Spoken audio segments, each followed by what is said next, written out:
할렐루야. 하나님이 이곳에 우리와 함께 하시는 줄로 믿습니다. 우리와 함께 하시는 하나님의 말씀을 함께 나누기 원합니다. 미가서 6장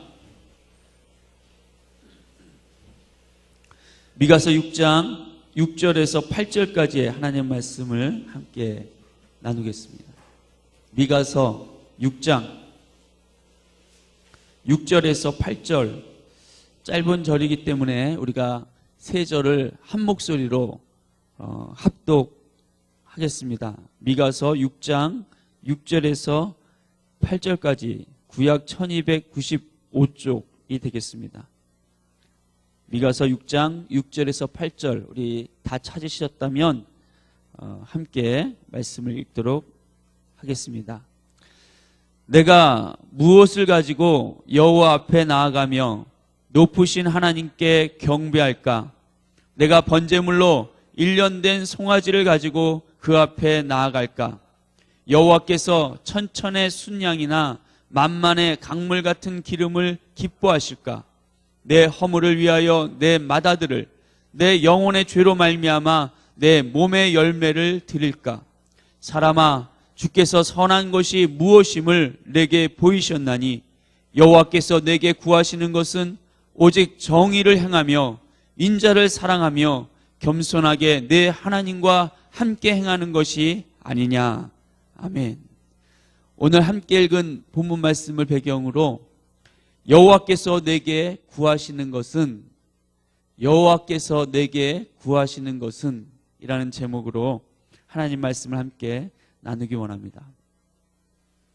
오늘은 한 주간 일본 단기 선교여행을 마치고 브라이드 워십팀과 중보 기도팀이 돌아와서 함께 예배를 드리고 있습니다. 한 주간이었지만 여러 가지 영적 전쟁과 또 사역하면서 하나님께서 주시는 은혜와 축복으로 풍성한 시간이 되셨으리라고 믿습니다. 나중에 기회가 닿는 대로 하나님께서 행하신 여러 가지 일들을 간증으로 또 이렇게 듣는 그런 시간들이 있을 거라고 기대합니다. 지난주에 저는 부활하신 예수님께서 제자들을 만나시고 그들에게 나도 너희를 보내노라 이렇게 말씀하시는 그 모습 속에서 교회 공동체의 본질적인 그 모습을 생각해 보았습니다.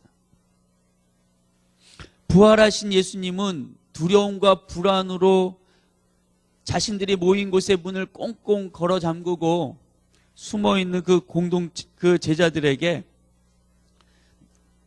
너에게 평강이 있을지어다 라고 말씀하시면서 샬롬을 주셨습니다. 그래서 교회는 샬롬의 공동체, 평강의 공동체라고 말씀을 드렸습니다. 그리고 그 평강의 공동체는 예수님을 하나님 아버지께서 이 죄악의 세상으로 보내셨던 것처럼 그렇게 세상의 죄악을 사하시기 위하여 보내심을 받은 공동체가 바로 우리 교회 공동체라고 말씀을 드렸습니다. 이것이 교회의 정체성이고 본질적인 모습입니다.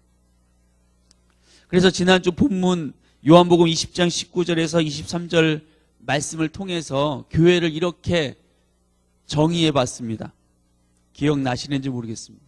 교회는 세상의 죄사함을 위하여 예수님께 보내심을 받은 샬롬의 공동체다. 이렇게 말씀을 드렸습니다. 이런 교회의 모습을 현대적인 현대 신학적인 용어로 미셔널 처치, 선교적 교회라고 부릅니다. 이 선교적 교회라고 하는 것이 무엇인지 보여주는 동영상이 하나 있어서 제가 이 동영상을 우리가 함께 보고 나서 다시 말씀을 나누도록 하겠습니다. 영어로 나오고 자막이 깔려서 좀 집중해서 보셔야지만 내용을 이해하실 수 있을 것 같습니다. 동영상 잠깐 보고 말씀을 나누겠습니다.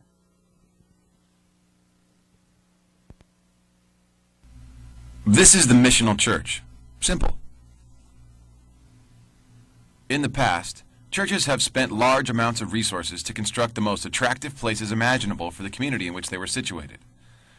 Great music, compelling teaching, and a host of programs designed to gather people together were the staple of such church communities. Anyone who wanted to come was welcome, and church members were encouraged to invite their friends and neighbors. Generally, people had a pleasant experience. The people who came and were cared for seemed relatively similar. Education, income, pastimes, race, struggles, and histories seemed to be almost identical. Eventually, someone asked the question, what about all the people who aren't like us, but who live around us? Well, why aren't they here too? In response, the church increased its marketing budget, direct mailing the community, taking out ads in local papers, buying radio time, releasing a fresh web page, and offering to host the world's greatest event. The church was determined to be the center of everything great that happened in the community. Church members began to rely on the church to do the work of conveying God's story in the world. If someone could be brought to an event, they could hear about Jesus from a professional teacher. Inviting people became synonymous with evangelism. The missional church, on the other hand, empowers its members to be the church in the community. The church trains, resources, encourages, and challenges its people to live out the good news in their community with those who would otherwise be suspicious of a church and its marketing efforts. The church sends out its members to live among people unfamiliar with church customs, songs, and what it holds sacred, just like a foreign missionary. The missional church recognizes then that every believer embodies the life of the church in their neighborhood, in their school, or at their place of work. Each one of them telling God's story in the context of compassionate and genuine relationships.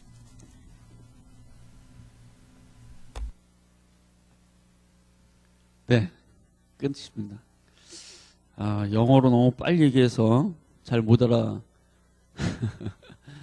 들으셨을 것 같습니다. 자막도 글씨가 작아서 정확하게 의미가 전달되었는지 모르겠습니다. 보통 사람들은 교회를 모이는 곳으로만 이해해 왔다는 것입니다. 그래서 교회에 사람들이 나오게 하려고, 교회에 출석하게 하려고 교회는 거기에 모든 에너지를 쏟아왔다는 것입니다. 그러나 선교적 교회는 흩어져서 세상으로 들어가 세상의 영혼들을 예수님의 제자로 만들기 위해서 힘을 쏟는 교회를 말하는 것입니다. 이것이 지금 함께 보신 동영상이 전달하고자 했던 미셔널 처치, 선교적 교회의 모습입니다.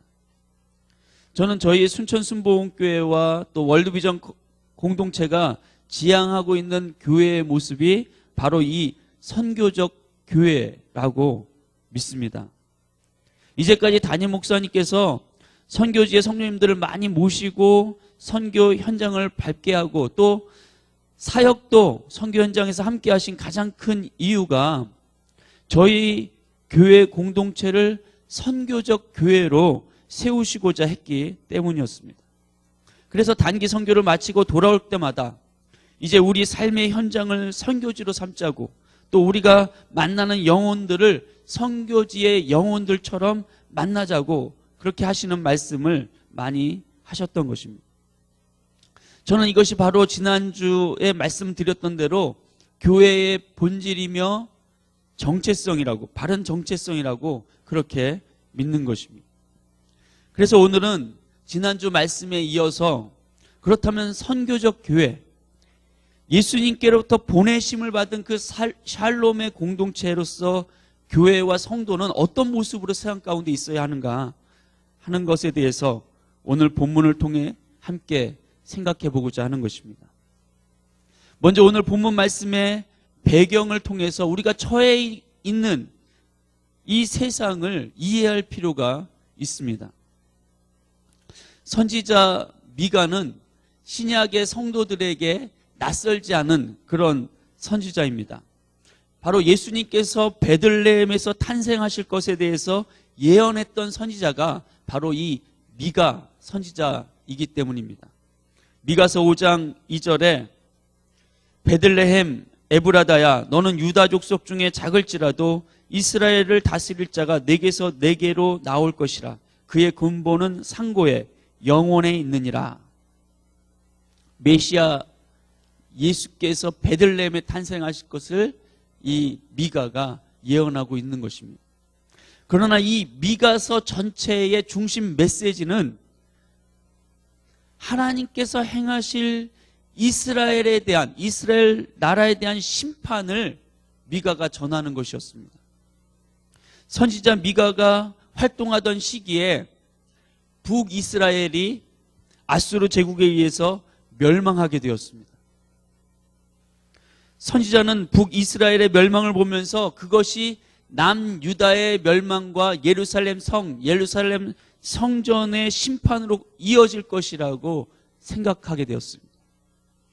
선지자 미가에게는 북이스라엘의 그 멸망이 남유다와 예루살렘 성전도 죄 가운데서 하나님의 심판으로 망하게 될 것이라고 하는 계시적이고 예언적인 사건이 되었던 것입니다. 미가 선지자는 이스라엘 모든 사람들이 하나님이 거하시는 처소이기 때문에, 그래서 결코 이방인들에 의해서 무너질 수 없다고 생각해왔던 그 예루살렘 성, 그리고 예루살렘 성전이 하나님의 심판으로 무너질 것이라고 예언자들, 선지자들 중에 가장 처음으로 그렇게 예언했던 사람입니다. 그리고 그로부터 약 100여 년 후에 예레미야 선지자 시대에 결국 남유다와 예루살렘 성전이 바벨론에 의해서 무너지는 하나님의 무서운 심판을 경험하게 됩니다. 이 미가 선지자가 남유다와 예루살렘 성전이 하나님의 징계로 무너진다고, 심판 가운데 있게 된다고 생각했던 이유들이 있습니다. 그 이유들은 주로 이스라엘 통치자들과 종교 지도자들의 죄악 때문이었습니다. 미가서 3장 9절에서 12절까지를 보겠습니다. 미가서 3장 9절에서 12절에 보면 야곱 족속의 우두머리들과 이스라엘 족속의 통치자들 곧 정의를 미워하고 정직한 것을 굽게 하는 자들아, 원하노니 이 말을 들을지어다. 시온을 피로 예루살렘을 죄악으로 건축하는도다.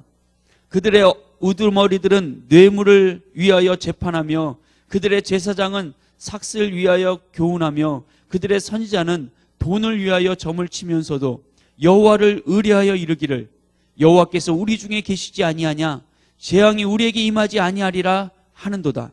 이러므로 너희로 말미암아 시온은 갈아엎을 밭이 되고 예루살렘은 무더기가 되고 성전에 사는 수풀의 높은 곳이 되리라 하시더라.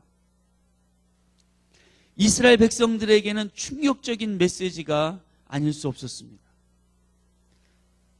이스라엘의 우두머리들, 종교 지도자들, 제사장들과 선지자들, 왕권과 왕족들과 관리들의 그 부패로 인해서 이스라엘이 망하게 될 것이다 라고 예언하고 있는 것입니다. 마치 지금 대한민국이 깊은 망국의 병을 앓고 있고 그래서 이제 망하게 될 것이라고 말하는 것과 같습니다. 제가 이런 말을 해봐야 믿을 사람도 또 충격을 받을 사람도 없겠지만, 저는 지난 세월호 참사가 대한민국이라는 배가 침몰하고 있는 것에 대한 하나님의 계시적 사건, 예언적인 사건이 아닌가 그렇게 생각하고 있습니다. 너무 과장되고 비약하는 이야기라고 생각하실지 몰라도 제가 가지는 생각은 그렇습니다. 지금 대한민국은 망하고 있습니다. 물론 대한민국만 망하고 있는 것은 아닙니다. 이 땅의 모든 세계가 죄악의 바다 가운데 침몰하고 있는 배처럼 그렇게 멸망의 길을 걷고 있습니다. 미가 선지자가 지적하고 있는 종류의 모든 죄악이 이 땅에서 행해지고 있는 것입니다. 미가서 6장 10절에서 13절에는 이스라엘 죄를 이렇게 지적하고 있는 것을 봅니다. 표준 세번역 성경으로 제가 한번 읽어보겠습니다. 악한 자의 집에는 속여서 모은 보물이 있다. 가짜 되를 쓴 그들은 내가 어떻게 용서할 수 있겠느냐? 틀리는 저울과 추로 속인 사람들을 내가 어떻게 용서할 수 있겠느냐? 도성에 사는 부자들은 폭력배들이다. 백성들은 거짓말쟁이들이다. 그들의 혀는 속이는 말만 한다. 그러므로 내가 너희에게 견디기 어려운 형벌을 내린다. 너희가 망하는 것은 너희가 지은 죄 때문이다. 세상의 1%의 부자들이 전 세계 재산의 48%를 소유하고 있다라고 하는 뉴스를 최근에 제가 읽으면서 세상이 망하는 것이 당연하겠구나라는 생각을 해보게 되었습니다. 그러나 이 멸망의 길을 걷고 있는 세상 가운데 메시아, 구원자로 오신 분이 예수 그리스도이심을 우리는 믿습니다. 그리고 누구든지 예수님을 믿으면 멸망하지 않고 영생을 얻게 된다는 말씀을 믿습니다.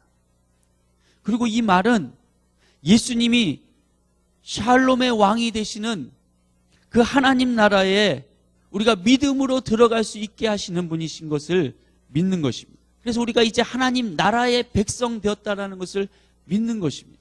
우리의 소속이 다르다라는 것을 믿는 것이죠.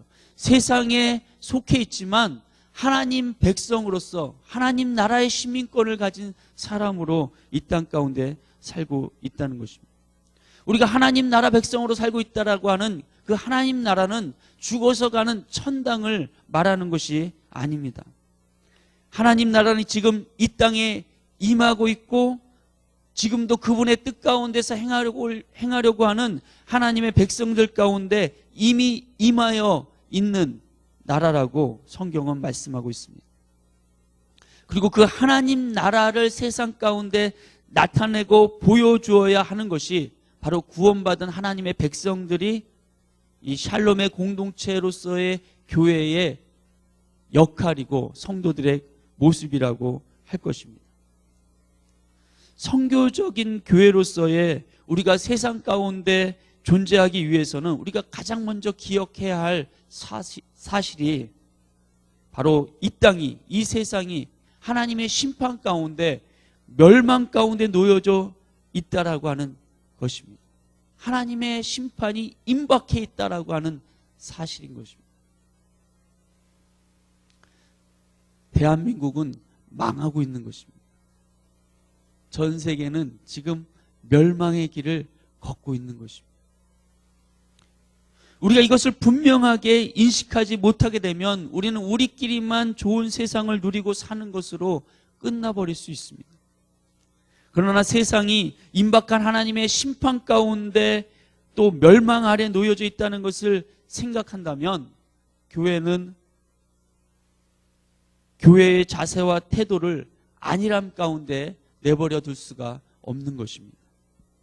오늘 본문에서 우리가 함께 읽은 이 미가서 6장 6절에서 8절은 미가서 전체의 주제 구절이라고 말하곤 합니다. 이 말씀에서 당시 이스라엘 백성들이 빠져있는 종교적인 안일함을 발견하게 됩니다. 그들은 정말 하나님이 기뻐하시는 일을 하기를 원했습니다. 그들의 예배와 제사와 번제물을 통해서 하나님께 영광 드리고 싶어 했습니다. 그래서 그들은 이렇게 말합니다. 미가서 6장 6절과 7절에 내가 무엇을 가지고 여호와 앞에 나아가며 높으신 하나님께 경배할까? 내가 번제물로 1년 된 송아지를 가지고 그 앞에 나아갈까? 여호와께서 천천의 순양이나 만만의 강물 같은 기름을 기뻐하실까? 내 허물을 위하여 내 맏아들을 내 영혼의 죄로 말미암아 내 몸의 열매를 드릴까? 지금 높으신 하나님께 나아가서 경배하기를 원하는 이 예배자는 내가 어떤 재물을 가지고 하나님께 나아가면 하나님이 기뻐하실까 생각하고 있습니다. 이 예배자는 하나님이 받으실 만한 재물로서 1년 된 송아지를 생각해 봅니다. 1년 된 송아지는 당시 번제물 가운데 최고로 좋은 번제물이었습니다. 그러나 이 예배자는 남들이 하고 있는 정도보다 더 많은 것을 하나님께 드리고 싶었습니다. 그러면 하나님이 기뻐하실 것이라고 생각했던 것입니다. 천천의 순양, 1000 곱하기 1000, 100마리의 순양을 의미합니다. 이것은 좀 과정법이긴 하지만 이렇게 하나님께서 엄청난 양의 순양과 엄청난 양의 기름이면 기뻐하시지 않을까 이렇게 생각하고 있는 것입니다. 마치 수억 원의 헌금을 내가 내면 11조를 그렇게 하고 드리면 하나님이 기뻐하시지 않을까라고 생각하는 것과 같습니다. 더 나아가서 이 예배자는 특별한 속죄물, 곧 자기의 장남을 드리면, 맏아들을 드리면 하나님이 기뻐하실까라고 생각합니다. 왜 이 예배자는 이렇게 많은 예물과 특별한 헌신을 하려고 생각하고 있는 것일까요? 그가 하나님을 사랑하고 정말 하나님의 뜻대로 예배드리고 싶었기 때문일까요? 저는 그렇지 않다고 생각합니다. 왜냐하면 하나님이 보시는 세상은 정의가 굽어 있고 가난한 자를 핍박하고 있고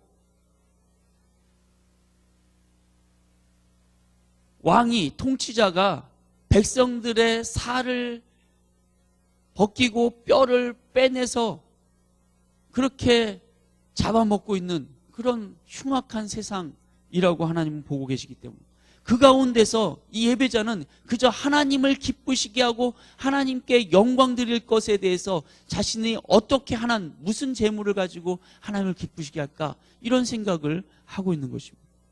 사실 그는 하나님과 거래를 하고 싶어 하는 것입니다.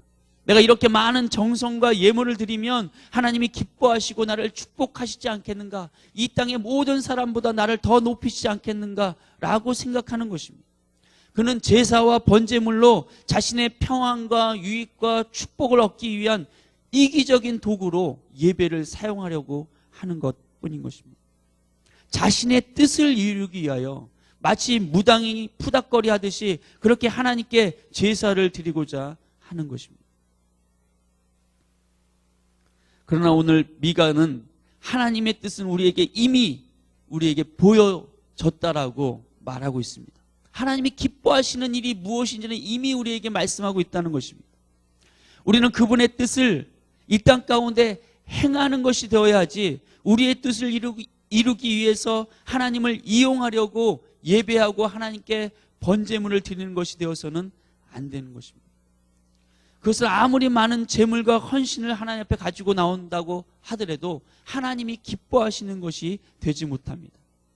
하나님의 뜻을 행하는 것만이 하나님이 기뻐하시는 일인 줄로 믿습니다. 그렇다면 이 땅 가운데 하나님께서 하나님의 백성들에게 원하시는 것이 무엇입니까? 그것은 미가서 6장 8절에 이렇게 말씀합니다. 우리 같이 한번 읽어볼까요? 시작.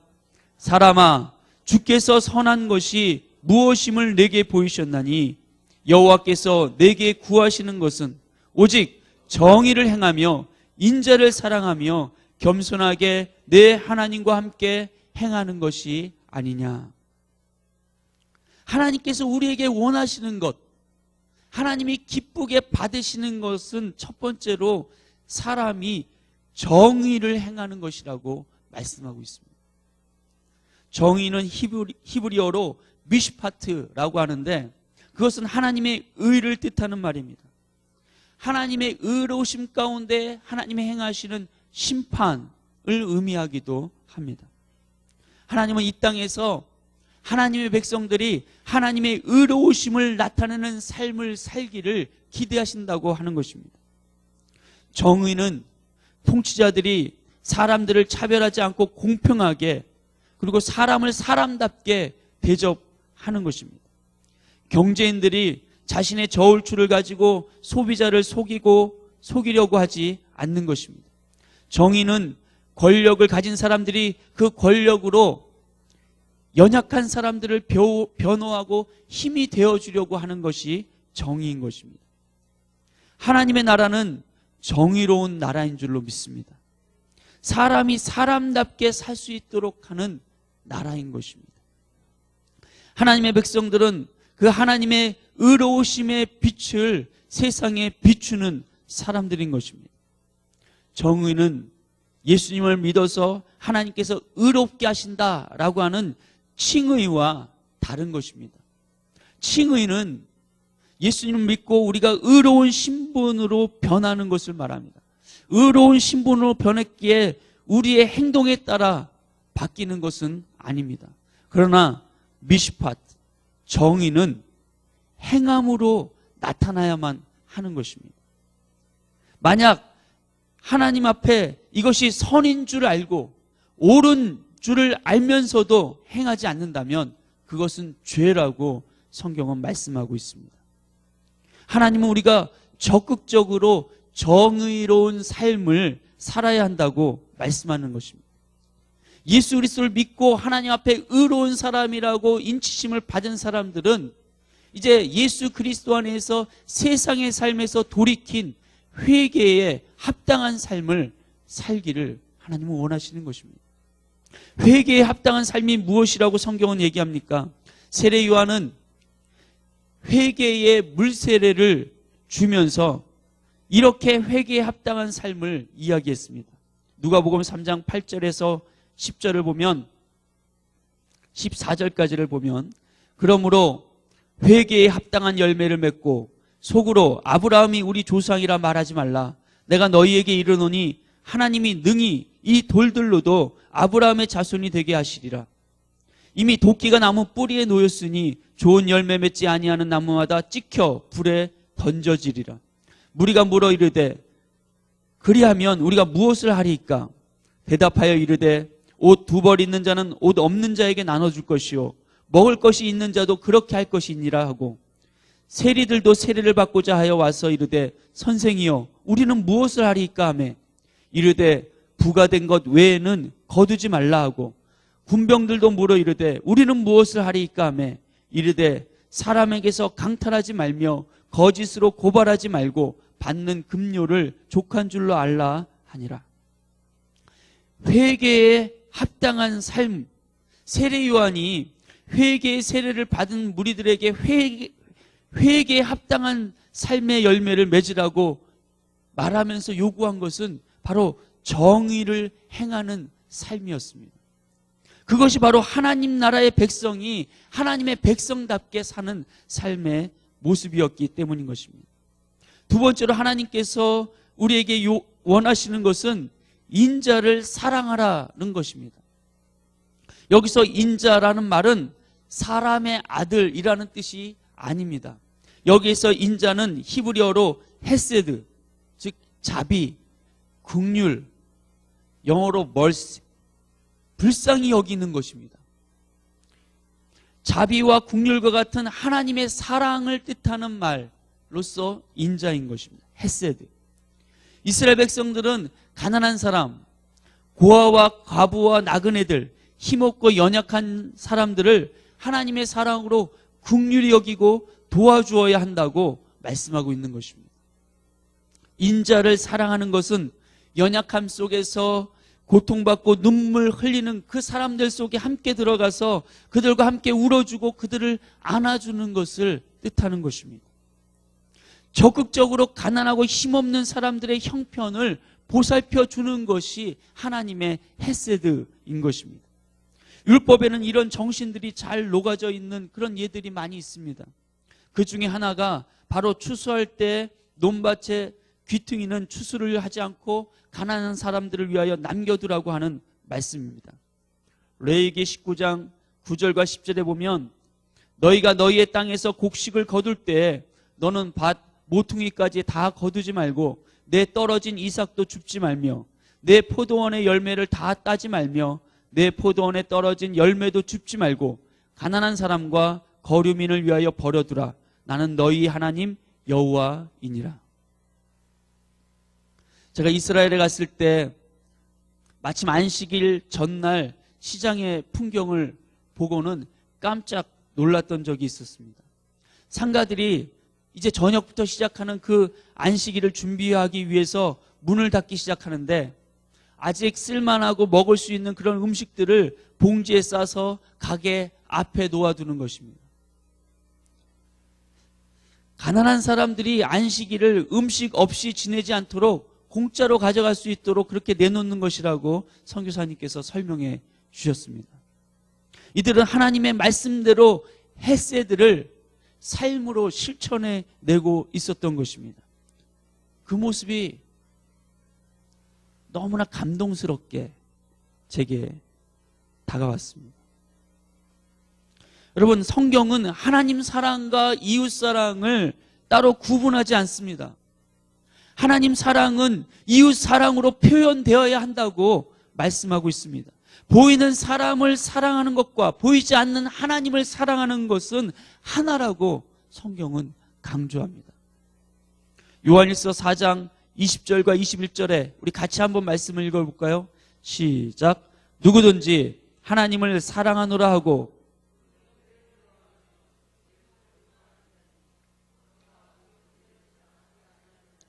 보지 못하는 바 하나님을 사랑할 수 없느니라. 우리가 이 계명을 주께 받았나니 하나님을 사랑하는 자는 또한 그 형제를 사랑할지니라. 하나님께서 이 죄악으로 멸망의 길을 걷고 있는 세상 가운데 하나님의 백성들에게 요구하시는 세 번째는 겸손히 하나님과 행하는 것입니다. 겸손히라는 말은 여기에서 조심스럽게, 신중하게 라는 뜻으로 쓰여졌습니다. 자기가 옳다고 생각하는 대로 이것이 하나님의 뜻이야 라고 주장하고 무조건 그렇게 행동하지 말고 무엇이 정말 하나님의 선하시고 기뻐하시고 온전하신 뜻인지를 신중하게 생각하며 행동하라는 것입니다. 내가 내 삶의 주인이 아니고 내 삶의 주인이 하나님이시기 때문에 그분의 말씀을 듣고 순종하고자 하는 태도로 사는 그 모습인 것입니다. 이것은 마치 역사극에서 왕 앞에 공손히 두 손을 모으고 왕의 명령이 떨어지기를 조용히 기다리고 있는 그 신하의 모습을 생각나게 합니다. 하나님이 가시면 함께 움직이고 그분이 멈추시면 멈추려고 하는 것입니다. 이것은 하나님을 늘 의식하려고 하지 않으면 어려운 일입니다. 늘 하나님의 얼굴 앞에서 살아가려고 하는 면전의식, 라틴어로 코람 데오의 삶을 사려고 하는 그런 경건함을 가질 때 가능한 것입니다. 다윗은 시편 16편 8절에서 내가 여호와를 항상 내 앞에 모심이여 그가 나의 오른쪽에 계심으로 내가 흔들리지 아니하리로다 라고 고백하였습니다.